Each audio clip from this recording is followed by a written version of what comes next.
الحمد لله نحمده ونستعينه ونستغفره ونؤمن به ونتوكل عليه ونعوذ بالله من شرور أنفسنا ومن سيئات أعمالنا. من يهده الله فلا مضل له ومن يضلله فلا هادي له. ونشهد أن لا إله إلا الله وحده لا شريك له ونشهد أن سيدنا مولانا شفيعنا محمدا عبده ورسوله. أما بعد، فقد قال الله تبارك وتعالى في القرآن المجيد: أعوذ بالله من الشيطان الرجيم، بسم الله الرحمن الرحيم. إن الله لا يغير ما بقوم حتى يغيروا ما بأنفسهم. صدق الله العظيم. وقال النبي صلى الله عليه وسلم: لا يؤمن أحدكم حتى يكون هواه تبعا لما جئت به، أو كما قال صلى الله عليه وسلم. محترم مکرم اساتذہ کرام اور ذمہ داران مدرسہ اور عزیز طلباء و طالبات اور اہلیان محلہ، السلام علیکم ورحمۃ اللہ وبرکاتہ۔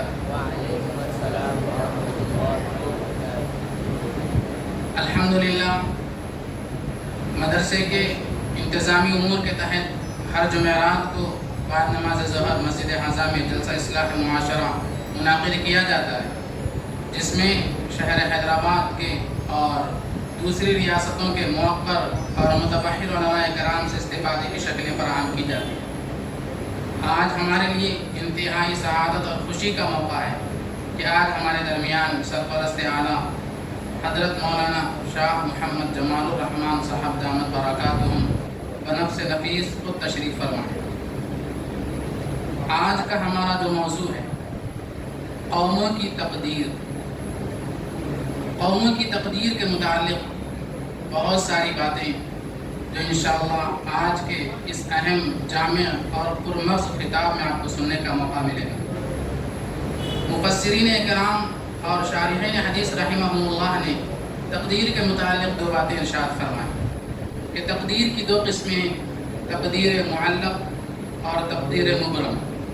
تقدیر مبرم میں وہ تمام امور آتے ہیں جس میں رد و بدل کی کوئی گنجائش نہیں، اور اس کے علاوہ جو تقدیر معلق ہے وہ تقدیر فرشتوں کے حوالے کر دی جاتی ہے، جس میں انسان کے اعمال کے مطابق اس کے رزق میں اور اس کی عمر میں اضافے کی شکلیں اس میں بتائی جاتی ہیں۔ تو الغرض میرے بھائیوں، تقدیر کے متعلق جو آج کا ہمارا عنوان ہے، جس کے متعلق اللہ رب العزت نے قرآن پاک میں بے شمار آیتوں میں انسان کو اس جانب متوجہ فرمایا۔ چنانچہ اللہ فرماتے ہیں: انی جاعل فی الارض خلیفہ، کہ ہم نے انسان کو اپنا خلیفہ اور نائب بنایا ہے، اور نائب اور خلیفہ اللہ کی جانب سے جو انسان کو بنایا گیا ہے وہ مجبور محض بھی نہیں ہے، اللہ نے اسے کچھ اختیارات دیے ہیں۔ کیسے اختیارات ہیں؟ سورۃ البلد میں اللہ نے بیان فرمایا: وَهَدَيْنَاهُ النَّجْدَيْنِ، دونوں قسم کے راستے، خیر اور شر کے راستے اس کے لیے بتائے گئے ہیں۔ اور پھر انہی آیات کو مزید ہم روشنی سے پڑھیں تو پھر اللہ رب العزت کسی اور جگہ فرماتے ہیں پارے 4 کے اندر: وَتِلْكَ الْأَيَّامُ نُدَاوِلُهَا بَيْنَ النَّاسِ، کہ یہ تقدیری اللہ کے جو فیصلے ہیں یہ انسان کو اس کی فکری، عملی، اصلاحی قدم، اس کی جانب قدم بڑھانے کی ایک شکلیں ہیں۔ تو انسان اپنے اعمال کی اصلاح کی فکر کرے تو اس کے ساتھ اللہ کے ویسے فیصلے آسمان سے نازل ہوتے ہیں۔ تو انسان کو چاہیے کہ وہ اپنے اعمال کی فکر کرے۔ ہر وہ عمل جو اللہ کو راضی کرنے والا ہو، چاہے چھوٹا ہو یا بڑا، اسے نہ چھوڑیں۔ ہر وہ گناہ جو اللہ کو ناراض کرنے والا ہو، اسے ہم چھوڑ دیں۔ کیوں؟ اس لیے کہ ہر نیکی اللہ کو راضی کرنے والی ہوتی ہے اور ہر گناہ سے اللہ ناراض ہوتے ہیں۔ الغرض یہ ایک انتہائی وسیع اور طویل موضوع ہے، جس میں انشاءاللہ ہم عارف باللہ حضرت مولانا شاہ محمد جمال الرحمن صاحب کا پرمغز خطاب سنیں گے، اور یہ اس وقت کا حساس موضوع بھی ہے، کیونکہ ہمارے معاشرے میں جس قسم کے ذہنی خیالات پائے جاتے ہیں ہمارے طبقے کے اندر، کہ وہ انسان اپنے دنیاوی کاموں کو حاصل کرنے کے لیے، دنیا طلبی کے لیے، حب جاہ اور حب مال کے لیے وہ بہت سارے وسائل اختیار کرتا ہے، بہت ساری چیزوں کو اپناتا ہے اور محنتیں کوششیں کرتا ہے، آگے بڑھتا ہے۔ لیکن جہاں اللہ کے احکام پر اسے اپنی زندگی کو گزارنا ہو، نماز کی پابندی ہو، یا پھر اپنے تعلق کو اپنے اللہ سے مضبوط کرنا ہو، تو وہاں پر وہ تقدیر کا بہانہ بنا دیتا ہے کہ مقدر میں ہوگا تو ہم نماز پڑھیں گے، ورنہ نہ ہو تو نہ پڑھیں گے۔ الغرض میرے بھائیوں، جیسے ہم دنیا طلبی کے لیے وہاں کوششیں کرتے ہیں، اپنے دینی تعلق کو بھی اللہ سے مضبوط کرنے کے لیے بھی ہمیں کوشش کرنی ہے۔ اسی تقدیر کے اندر بہت سارے اشکالات اور اعتراضات کی وجہ سے مختلف قسم کے فرقے بنے۔ الغرض میں اپنی اس تمہیدی گفتگو کو یہیں پر ختم کرتے ہوئے اپنے اس جلسے کا آغاز قرأت کلام پاک سے کرنے کے لیے ادارہ حاضہ کے موقر استاد حضرت مولانا مفتی محمد سعید خان صاحب سے گزارش کرتا ہوں کہ وہ قرآن پاک کی تلاوت سے اس جلسے کا آغاز کریں۔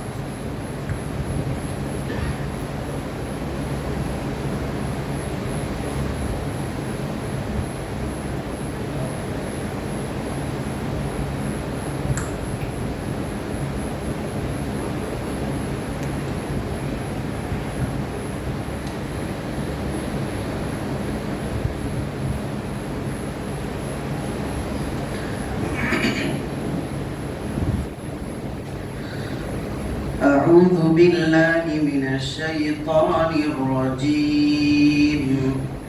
بسم الله الرحمن الرحيم. الله يعلم ما تحمل كل أنثى وما تغيض الأرحام وما تزداد وكل شيء عنده بمقدار. عالم الغيب والشهادة الكبير المتعال. سواء منكم من أسر القول ومن جهر به ومن هو مستخف بالليل وسارب بالنهار. له معقبات من بين يديه ومن خلفه يحفظونه من أمر الله. إن الله لا يغير ما بقوم حتى يغيروا ما بأنفسهم. وإذا أراد الله بقوم سوءا فلا مرد له وما لهم من دونه من وال. هو الذي يريكم البرق خوفا وطمعا وينشئ السحاب الثقال ويسبح الرعد بحمده والملائكة من خيفته ويرسل الصواعق فيصيب بها من يشاء وهم يجادلون في الله وهو شديد المحال.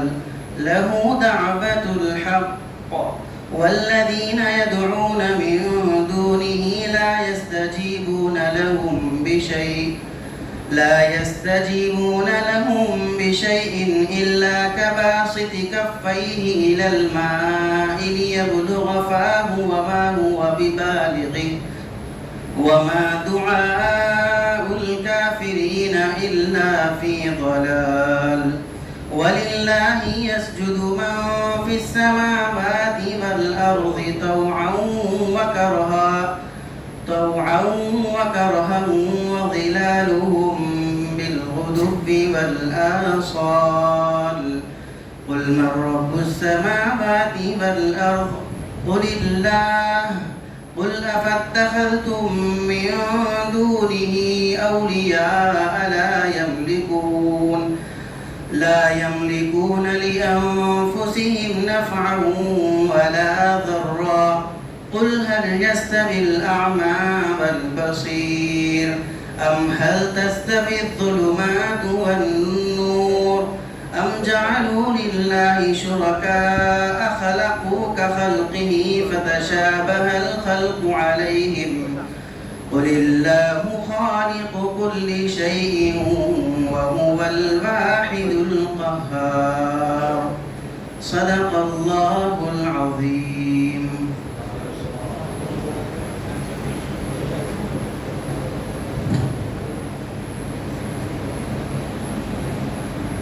ما شاء اللہ تبارک اللہ۔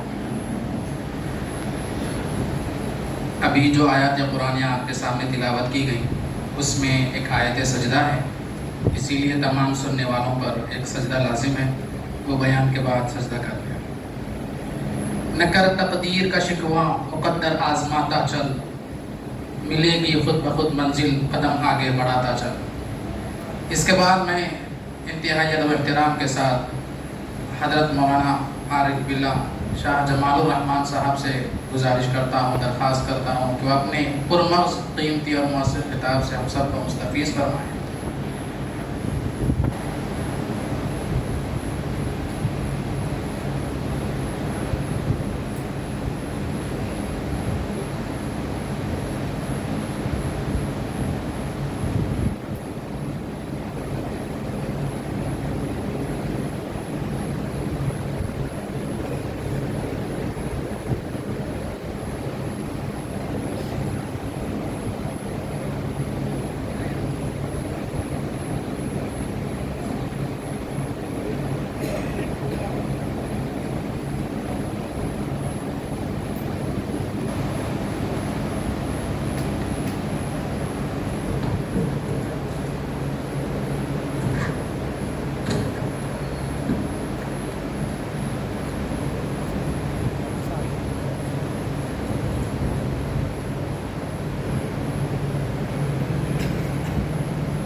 حاضرین سامعین خواتین طالبات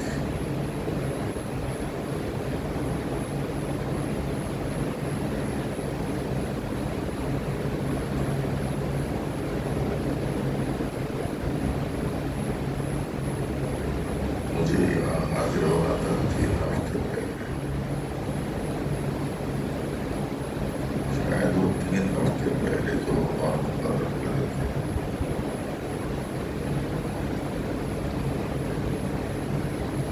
اس کے بارے میں نے کہا کہ بھائی اس سلسلے میں کیا بولنا چاہیے آپ لوگ ہی بتائیں۔ کسی سے مشورہ کر کے وہ ہفتہ چل گیا، دوسرے ہفتے میں کوئی اور عنوان بول کے میں یہ سمجھا یہ سب عنوانوں پہ ہو گیا۔ 3 ہفتے کے بعد میں آیا تو پھر وہی پرانا سوال۔ یہاں پہنچنے کے بعد ہمارا واقعہ مجھے اسی سلسلے پر بھی عرض کرنا ہے۔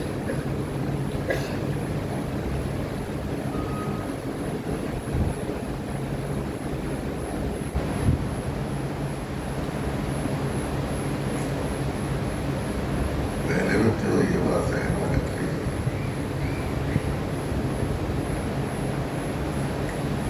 کہ مسئلہ جبر قتل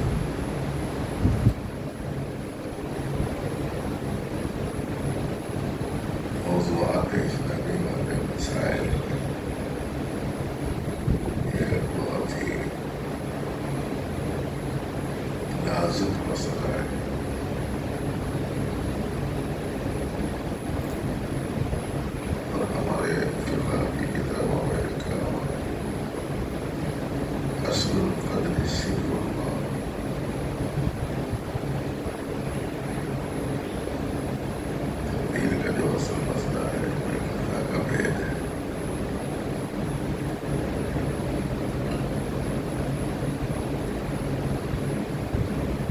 اور چونکہ اس تک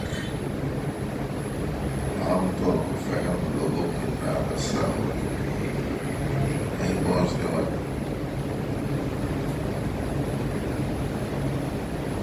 اس کی بنا پر حدیث مبارکہ میں مسئلہ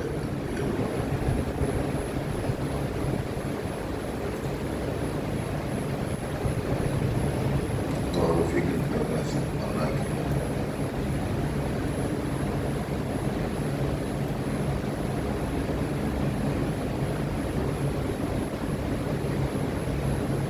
اسی کے نتیجے میں قدریہ جوہریہ وجودیہ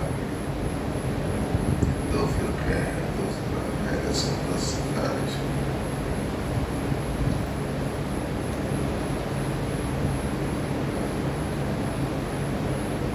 ایک نے کہا کہ مطالبہ یہ ہے جو اپنا چاہتے ہیں، اس نے کہا تو اس کا مطلب یہ ہوا کہ انسان مجبور اس واسطے اس کے کچھ کرنے نہیں کرنے کا اس کے اوپر کچھ بھی نہیں۔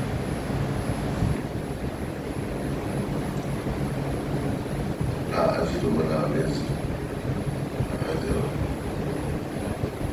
نہ بہت کچھ نہیں۔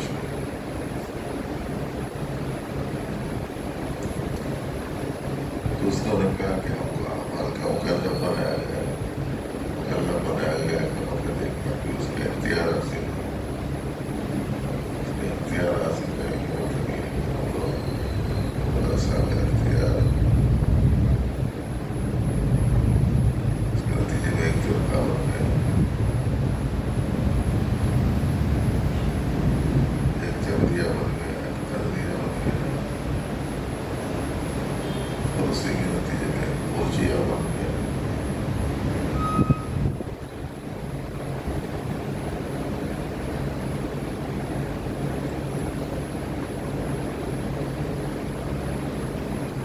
اور بہت سارے لوگوں کو یہ غلط فہمی ہو گئی کہ جب ہر چیز پہ شبہ ہے تو اس کے خلاف تو ہو نہیں سکتا، جب خلاف نہیں ہو سکتا تو پھر آدمی جو بھی کرے تو وہ نہیں تھا، تو پہلے سے لکھا ہوا ہے۔ جب ہونا ہی تھا تو پھر اس کے کرنے پر سزا کیوں؟ یہ مسئلہ پیدا ہو۔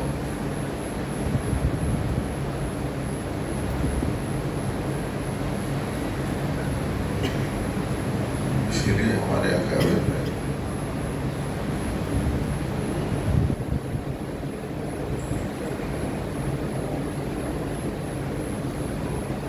سمجھانے کے لیے حضرت سیدنا علی کرم اللہ وجہ رضی اللہ عنہ کو جواب نقل کیا۔ کسی نے پوچھا تھا کہ آدمی مختار ہے کہ مجبور ہے؟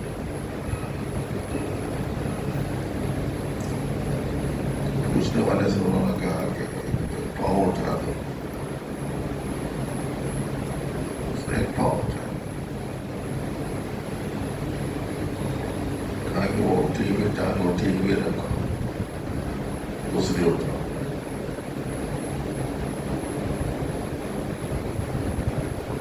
دوسری تو نہیں اٹھا سکتا، فرمایا کہ مسئلہ تبدیل نہیں کر چاہیے۔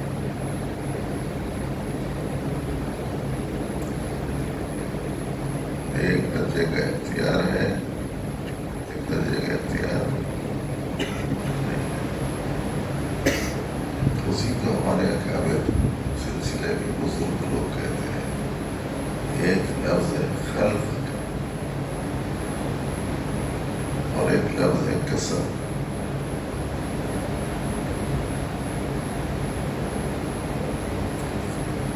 کسی شے کو عدم سے وجود میں لانا اس کا اختیار بندے میں نہیں، عدم سے وجود میں لائی ہوئی چیز کے استعمال کا صحیح کرنا، یہ غلط کرنا، یہ ہے کسب۔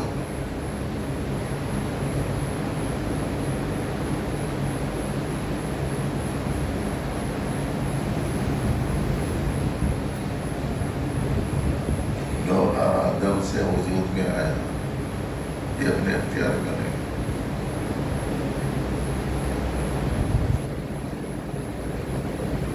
اب اس لوہے کو ہم کسی کو کاٹنے کے لیے استعمال کریں, کسی کا سر پھوڑنے کے لیے استعمال کریں, یا سمندر میں چلائی جانے والی اس کے ذریعے سے کشتی ڈال کر اس پر سفر کرنے کے لیے استعمال کریں. ایک فائدے کی چیز ہے, نقصان کی چیز ہے. اس کا تعلق کسب سے ہے, لوہا پیدا کرنے سے نہیں, لوہے کے استعمال سے ہے. تو خلق کا جو مسئلہ ہے وہ عدم سے وجود میں لائی جانے والی چیز کا ہے. کسب کا جو مسئلہ ہے وجود میں لائی ہوئی چیزوں کے صحیح استعمال یا غلط استعمال کا مسئلہ ہے. اب لوگوں نے یہ نزاکت سمجھی نہیں.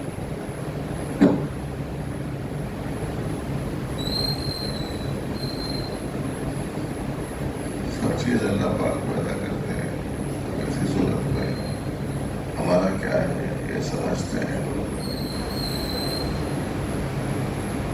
اسی لیے اس بات کو اچھی طریقے سے سمجھ لیجیے.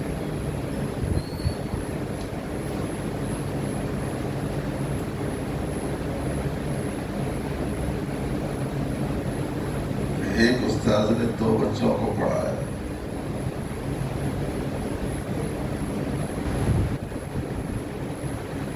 دونوں بچوں نے استاد سے پڑھا, لیکن ایک نے محنت کی, ایک نے نہیں کی.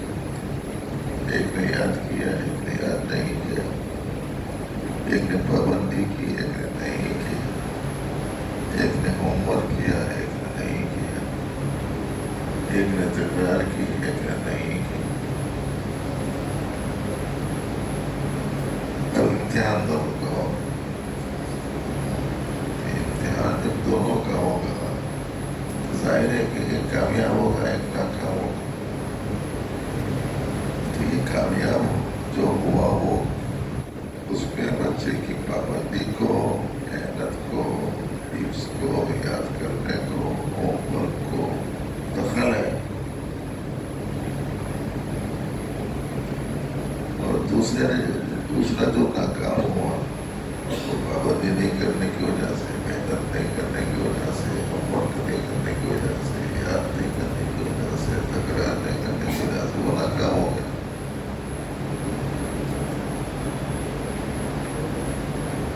تو اب اس کی کامیابی اور اس کی ناکامی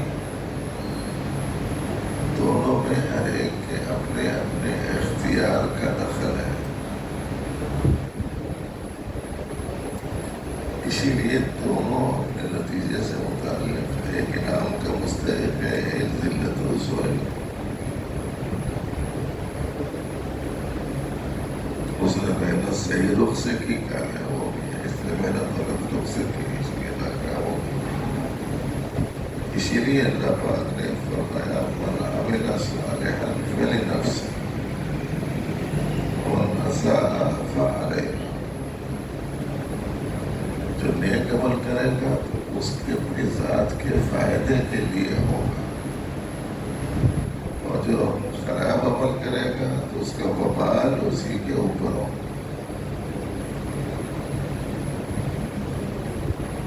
اسی کو قرآن کریم میں دوسری جگہ فرمایا گیا ہے لہا ما کسبت وعلیہا ما اکتسبت لا یکلف اللہ نفسا الا وسعہا. اس کی طاقت میں جو ہے اسی کا اللہ نے ذمہ دار اس کو بنایا ہے. اس کو فائدہ اسی چیز کا ملے گا جو اس نے قسم کیا, اور اس کے وبال اسی شخص پر ہوگا جو اس نے قسم کیا ہے. نتیجہ کا موافقت میں نکلنا, مخالفت میں نکلنا, اس کی نسبت اللہ نے بندوں کی طرف کی ہے.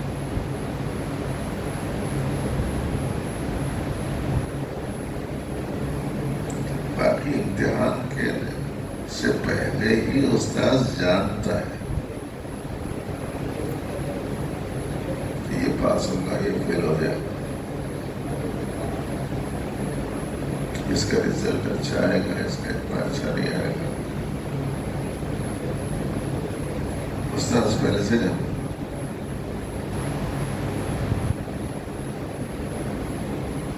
کشتی میں اتارے تو فلانا جیتے گا فلانا ہارے گا، استاذ پہلے سے جانتے ہیں۔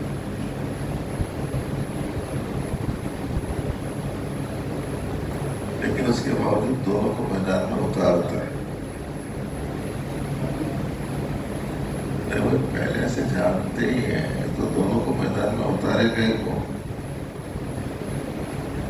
یہ سمجھانے کے واسطے کہ اس کو کامیابی کے نمبر کیوں ہے، اس کو ناکامی کے نمبر کیوں ہے، یہ واضح کرنے کے واسطے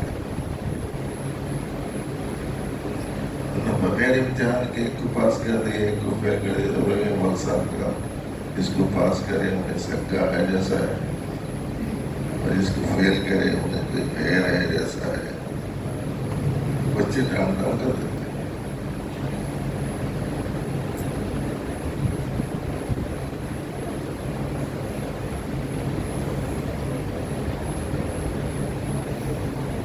تو وہ جو استاذ پہلے سے جانتا ہے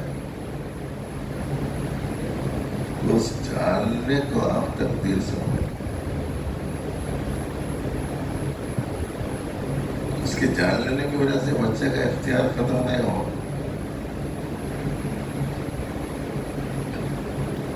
اس کے جاننے کی وجہ سے بچے کا اختیار ختم نہیں ہو۔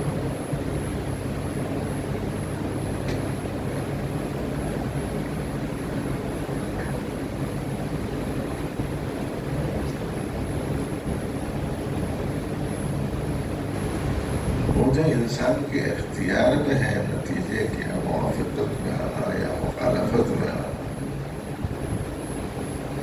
جہاں کہیں بھی بحث کی گئی ہے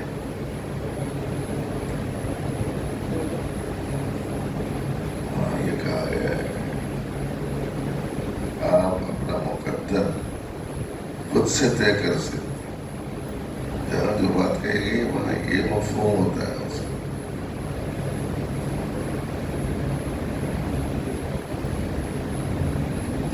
جو اختیار حاصل ہے اس کا استعمال اگر تم صحیح کرو گے تو نتیجہ بھی صحیح نکلے گا، غلط اختیار کرو گے تو اس کا نتیجہ غلط نکلے گا۔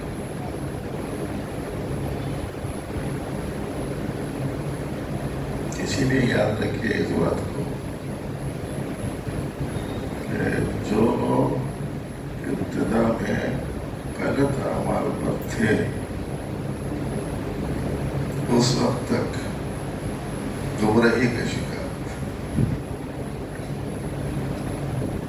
علم نہیں حاصل کرتے تھے، کوئی ان کا رہنما نہیں تھا۔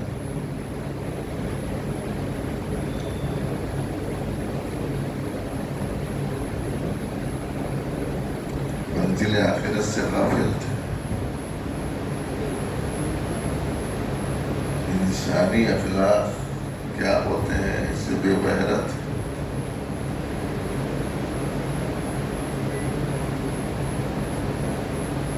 مرد اور عورت کی حیثیت کیا ہے اس کا امتیاز نہیں تھا۔ جب تک اس حالت میں تھے پوری دنیا میں سب سے زیادہ کمتر لوگ سمجھے جاتے تھے۔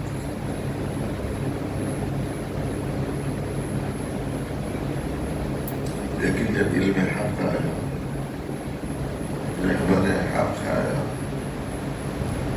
طلب حق آئی، حب حق پیدا ہوئی، ہمارے حق پر لگے، اہل حق کا حق ادا کرنے والے بن گئے، پھر وہی قوم پوری دنیا میں سب سے معزز ہو۔ حضرت سیدنا عمر فاروق رضی اللہ عنہ کا وہ مقولہ کتنا مشہور ہے جس میں انہوں نے فرمایا اِنَّا كُنَّا أَذَلَّ النَّاسِ، بے شک ہم لوگ تمام لوگوں میں سب سے کم تر تھے، فَأَعَزَّنَا اللَّهُ بِالْإِسْلَامِ، اللہ نے ہم کو عزت بخشی اسلام کے ذریعے سے۔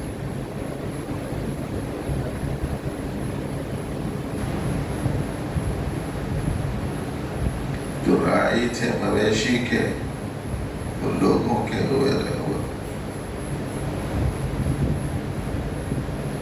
جو رائی تھے مویشی کے جانوروں کے چرانے والے جو لوگ تھے وہ انسانوں کے رہبر بن گئے۔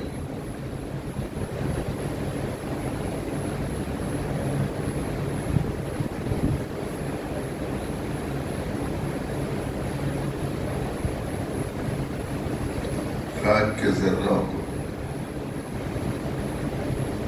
مقدر چمکا دیا گیا، ذروں کے مقدر چمکا۔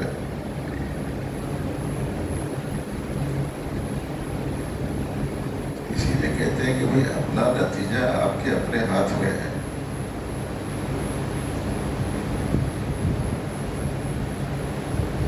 اسی کو اللہ پاک نے فرمایا قرآن کریم میں، وَلْتَنْظُرْ نَفْسٌ مَا قَدَّمَتْ لِغَدٍ، کل کے لیے کیا کیا ہے خود ہی دیکھ لو تم۔ اسی لیے اللہ پاک قیامت کے دن کتاباں دے دیں گے ہاتھ میں، تمہارا کارنامہ خود ہی پڑھ لو۔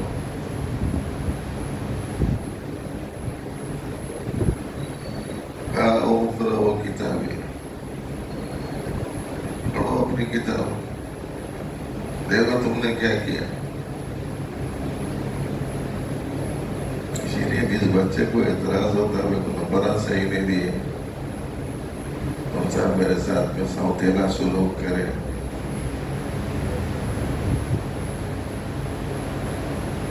فلانے وقت میں وہ بولے ایسا نہیں سنا تھا، اس کے بعد نہیں کہہ رہے۔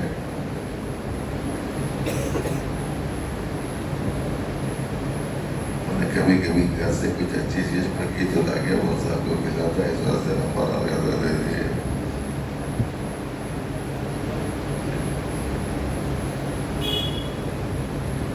کیا کہتے ہیں بولتا ہوں اس کا جواب ہی پرچہ اس کو دیتے، تم دیکھ لے بھائی کیسا لکھ لیا،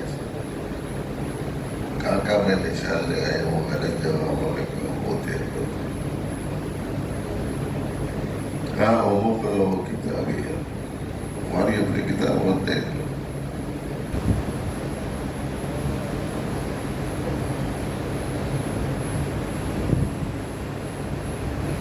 اسی لیے ہمارے شرمندگی کے لوگ کہیں گے جناب ہم ہوں گے قیامت کے دن،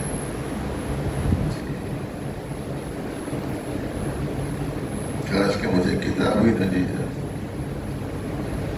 یا وہی نہ تھا نہیں تھا، یا لیتنی لم اوت کتابی، کاش کہ میری کتاب مجھے دی ہی نہ جاتی۔ لم ادری ما حسابی ہے، کیا حساب کتاب ہوتا ہے مجھے پتہ ہی نہ چلتا۔ ما اغنی عنی مالیہ، میرا مال تو فائدہ ہی نہیں دیا۔ ہلک عنی سلطانیہ، میری کرسی تو کہاں چلے گی پتہ ہی نہیں۔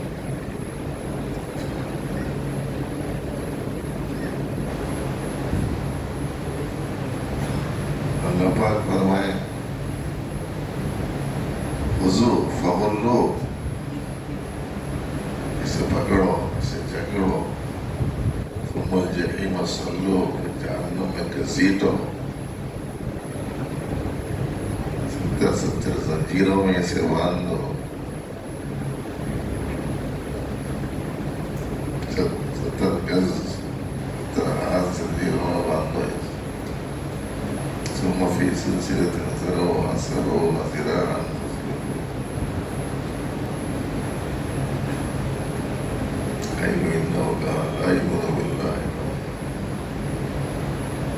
اللہ کی بات نہیں مانتا۔ معزز بھائیوں، معزز دوستوں، عزیز طلباء، عزیز طالبات،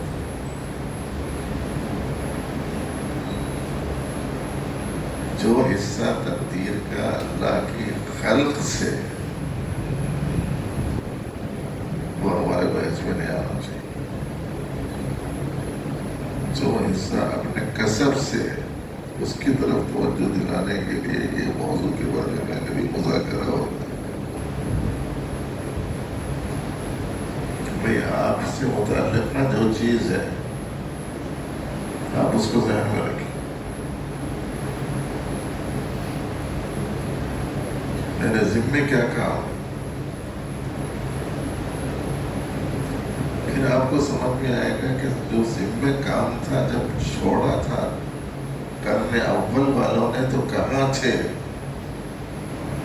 جو ان کے ذمے تھا جب انہوں نے اسے پکڑا تو کہاں سے کہاں پہنچ گئے.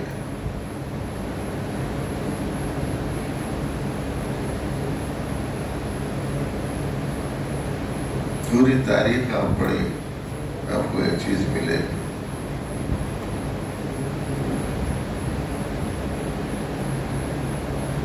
جب تک لوگ اللہ کے پسندیدہ راستے پر چلتے رہے دنیا میں چمکتے رہے، اور جب انہوں نے چلنا چھوڑ دیا اور کوئی دوسری راہ اختیار کی تو پھر ان کی روشنی بجھتی چلی گئی.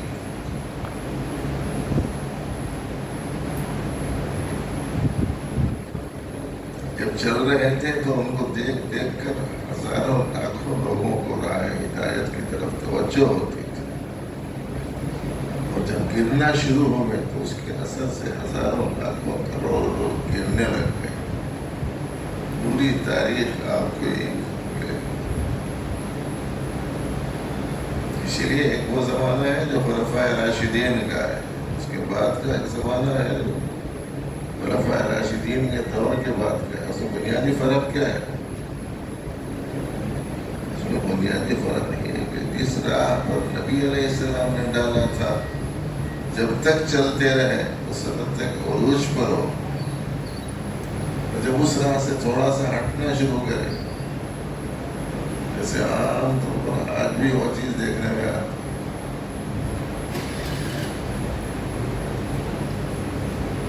ذرا فراخی آ گئی، ذرا تنگی آ گئی، ذرا وسائل بڑھ گئے، ذرا آمدنی میں اضافہ ہونے لگ گیا، تنگیاں تھوڑی سی ختم ہو گئی، دشواریاں تھوڑی سی ختم ہو گئی، لوگوں کا اسٹائل بدل جا رہا.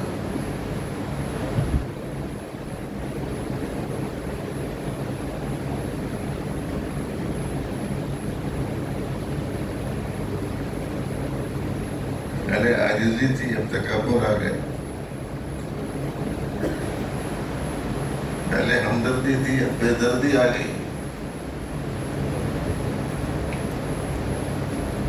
پہلے حسن سلوک تھا، بدترین سلوک کرنے والے بن گئے. پہلے ہر ایک کا اکرام تھا، دوسروں کو حقیر سمجھنے والے بن گئے.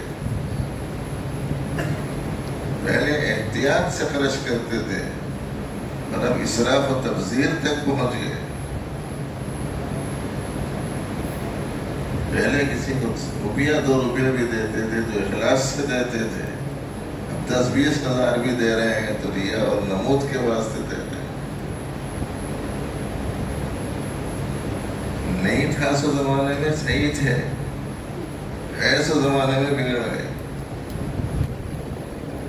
یہی صورتحال انسانی تاریخ میں پیدا ہوئی. جو ہی دنیا گشادہ ہوئی، نبی رحمت صلی اللہ علیہ وسلم نے بتایا کہ میری امت پر مجھے فقر و فاقے کا ڈر نہیں ہے، بلکہ میری امت پر مجھے اس بات کا خوف ہے کہ اس کے اوپر دنیا گشادہ کر دی جائے گی، پھر وہ بھی تباہی کے راستے پر ویسے ہی پڑ جائیں گے جیسا کہ سابقہ امتوں نے اپنے آپ کو ڈال دیا.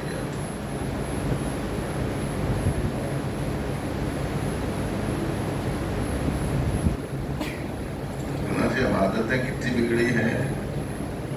ایک زمانہ تھا کہ ہمارے اساتذہ کے اساتذہ، جس زمانے میں کرنٹ نہیں تھا، غربت اتنا زیادہ تھی کہ راتوں میں گھروں میں ہر گھر میں زائد روشنی نہیں ہوتی تھی جس سے کتابیں پڑھ سکیں. تو اس زمانے میں اساتذہ جو پڑھتے تھے، ہمارے اساتذہ، ان کے اپنے طالب علمی کے زمانے میں وہ پوری بستی میں، گاؤں میں ایک چورستہ رہتا تھا. وہ چورستے پہ ستون بنا کے اس کے اوپر ایک قندیل لگاتے تھے آنے جانے والے لوگوں کو گاؤں میں سہولت کے واسطے. ابھی آپ کے حیدرآباد میں 4 قندیل مشہور ہیں. گھروں میں لیٹا ویٹا نہیں رہتے تھے, جانے آنے والے کے واسطے باہر کھمبے, بلوا, مرکیوری یہ نہیں تھی.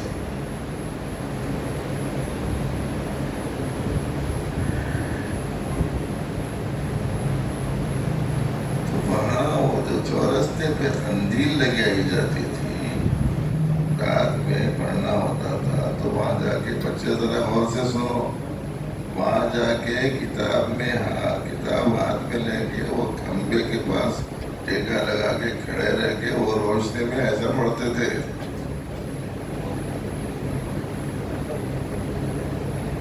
جب نہیں تھا یہ رویہ تھا. اور اب جانندے بھائی بچے ہمارے چھوٹے چھوٹے گھرانوں سے آتے, غریب گھرانوں سے آتے, اس وجہ سے ان کو روشنی کا معقول بندوبست کرو, اچھی روشنی, پڑھو لکھو, ان کو کتاب دو, ان کو ڈیسک دو, ان کو لائٹ دو, ان کو پنکھا دو, ان کو پکا فرش دو, ان کو پکا چھت دو, بیٹھنے کے بعد سے شطرنج دو, یہ سب کرو. بولے تو ہمارے بچے کیا کر رہے ہیں, یہ سب سے فائدہ اٹھا رہے ہیں. کتاب دیکھنے کے بجائے موبائل نہیں کر رہے.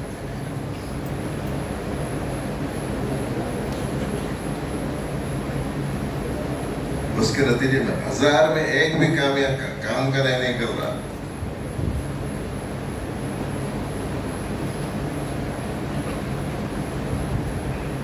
وہ تو اچھا ہوا اس زمانے میں لوگوں کو کشف بہت کم ہو گیا, کشف ختم ہو گیا اس زمانے میں. ورنہ تو بعض بزرگوں کو کشف ہوتا تھا تو وہ ہزاروں کی بھیڑ میں دیکھ کے بولتے تھے پورے بکریوں کی بھیڑ ہے, آدمی کو بھی نہیں دکھ رہا, جانوروں کی ایک بھیڑ ہے. مگر اس زمانے میں یہ کشف کے ساتھ ساتھ اتنا ظرف تھا کہ لوگوں کو میں سے کسی کو ذلیل نہیں کرتے تھے. یہ زمانے میں اتنا ظرف باقی نہیں رہا, اس وجہ سے شاید اللہ میں کشف کی وہ کیفیت چین, ہم سب کو ذلیل کرتے پھرتے تھے. ارے تو ایسا, تو ایسا.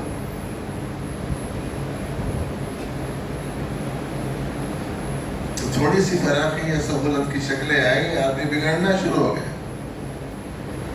اس لیے نبی رحمت صلی اللہ علیہ وسلم نے بتایا کہ میری امت پر تنگی کا مجھے خوف نہیں ہے, دنیا کے کشادہ کر دیے جانے کا خوف ہے کہ یہ اپنے آپ کو ہلاکت و تباہی کے راستے پر ڈال دے.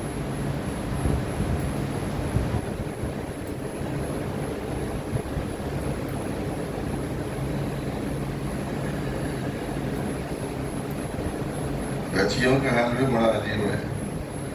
تقویت القرآن میں پڑھنے آنے والی بچیوں کا حال کا تو مجھے پتہ نہیں, ورنہ تو بچی بولے تو اس زمانے میں اتنی زیادہ لاڑوں والی بن گئی کہ پوچھو مت.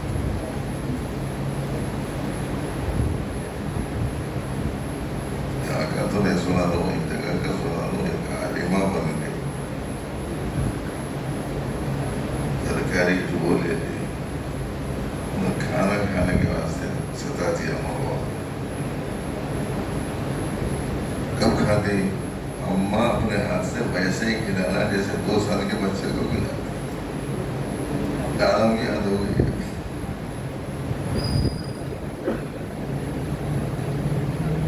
اس کے نتیجے میں مزاجوں میں نزاکتیں اتنی آ جا رہی ہیں کہ مخمل کے فرش پر بھی چلنے پر پاؤں چھیڑے جا رہے ہیں. بولتے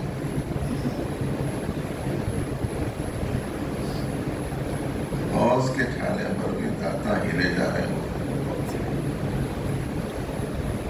حالت ہے آدمی. اب جو ایسی نازک ہو جھاڑو دے بیٹھے میرے موڑے اکھڑ جا رہے ہیں. کیا کام کر سکتی ہے وہ آدمی؟